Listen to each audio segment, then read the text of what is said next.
പകുതി വിലയ്ക്ക് സ്കൂട്ടർ തട്ടിപ്പ് കേസിൽ കോൺഗ്രസ് നേതാവ് ലാലി വിൻസെന്റ് പ്രതി. കണ്ണൂർ ടൗൺ പോലീസ് രജിസ്റ്റർ ചെയ്ത കേസിലാണ് ലാലി വിൻസെന്റിനെ പ്രതി ചേർത്തത്. അതേസമയം അനന്തകൃഷ്ണനെതിരെ കണ്ണൂരിൽ മാത്രം വിവിധ പോലീസ് സ്റ്റേഷനുകളിലായി 2000-ഓളം പരാതികളാണ് ലഭിച്ചത്. കണ്ണൂർ ടൗൺ പോലീസ് രജിസ്റ്റർ ചെയ്ത കേസിൽ 7ാം പ്രതിയാണ് ലാലി വിൻസെന്റ്. സംസ്ഥാന വ്യാപകമായി തട്ടിപ്പിന് നേതൃത്വം നൽകിയ അനന്തകൃഷ്ണനാണ് 1ാം പ്രതി. പകുതി വിലയ്ക്ക് സ്കൂട്ടർ വാഗ്ദാനം ചെയ്ത് 494 പേരിൽ നിന്നായി 3 കോടിയോളം രൂപ തട്ടിയെടുത്തുവെന്നാണ് കേസ്.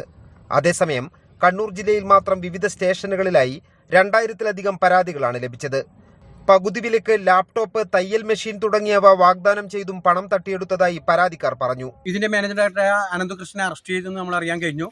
ഞങ്ങൾ സീഡ്സിന്റെ സൊസൈറ്റിയിലെ അന്വേഷിക്കും പറഞ്ഞ് പേടിക്കണ്ട, നിങ്ങൾ ആരും പരാതി കൊടുക്കരുത്, പരാതി കൊടുത്ത അയാൾ ഇനിയും ജയിലിൽ തന്നെ കിടക്കേണ്ടി വരും, അയാൾ ജയിലിൽ നിന്ന് വന്നിട്ടാകുമ്പോൾ നിങ്ങൾക്കുള്ള പൈസ തേച്ചും സ്കൂട്ടി ആയിട്ടോ പൈസ ആയിട്ടോ തരാമെന്ന് ഉറപ്പ് പറയുന്നുണ്ട്. ഞങ്ങൾ ഏത് ഉറപ്പാണ് ഇത് വിശ്വസിക്കേണ്ടത്? ഈ അനന്തകൃഷ്ണനാണ് ഇതിന്റെ ചെയർമാൻ ആയിട്ടുള്ള ആള്. അപ്പൊ അനന്തകൃഷ്ണനെ മൂവാറ്റുപുഴയിൽ വെച്ച് അറസ്റ്റ് ചെയ്തു എന്നുള്ള ഒരു ചാനൽ വാർത്തയുടെ ഭാഗമായിട്ടാണ് ഞങ്ങൾ ഇതിനെക്കുറിച്ച് കൂടുതൽ അന്വേഷിച്ചപ്പോൾ ഞങ്ങൾ ഈ പറഞ്ഞ ഈ സ്ത്രീകളെല്ലാം വഞ്ചിക്കപ്പെട്ടതാണെന്നുള്ളത് മനസ്സിലായത്.